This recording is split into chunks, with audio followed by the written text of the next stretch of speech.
Nagsugod ko's wala, naputol sa pagskwela. Sa dalandra magstambay, dala-dalang gitara. Naanad na ang silingan, magsyagit sa kadalanan. Ipahungaw sa mga senata ang akong mga problema. Apan wala gyud damha, ako karon may balay na. Naanay asawa, mga anak nga gwapa.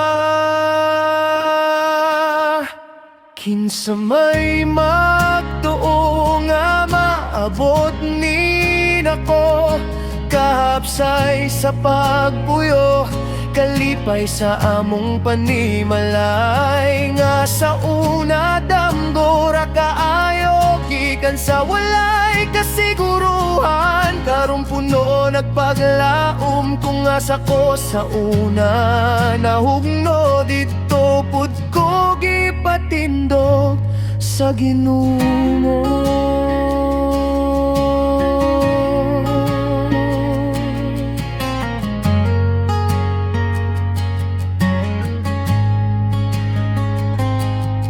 Buntag na matulog, murag wakwak sa kadlawon.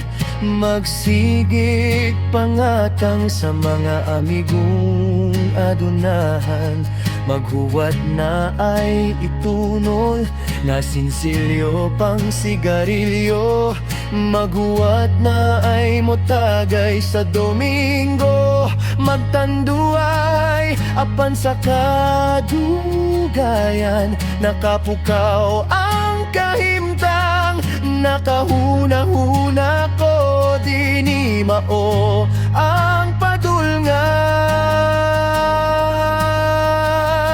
Kinsa may magtuo nga maabot ni nako, kahapsay sa pagpuyo, kalipay sa among panimalay. Nga sa una gidamgo ko na, gikan sa walay kasiguruhan. Karon puno nagpaglaom kung asa ko sa una. Nahugno dito pud ko gipatindog sa Ginoo. Usara ka tikang, usara ka desisyon, usa ka pagtuo nga dili na ko mubalik sa kagahapon.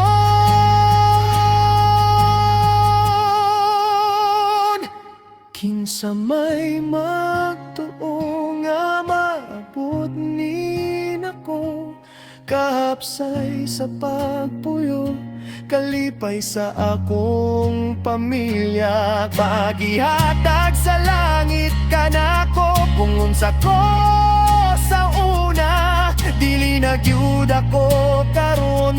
Kay sa last part sa istorya, ang Ginoo di ay ang sorpresa.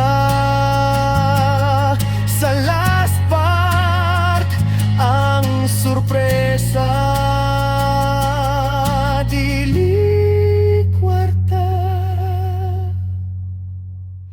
Dili pud ang kadungganan,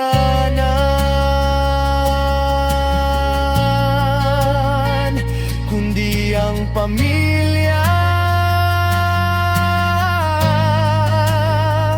Ug ang grasya nga gihatag sa Ginoo kanako.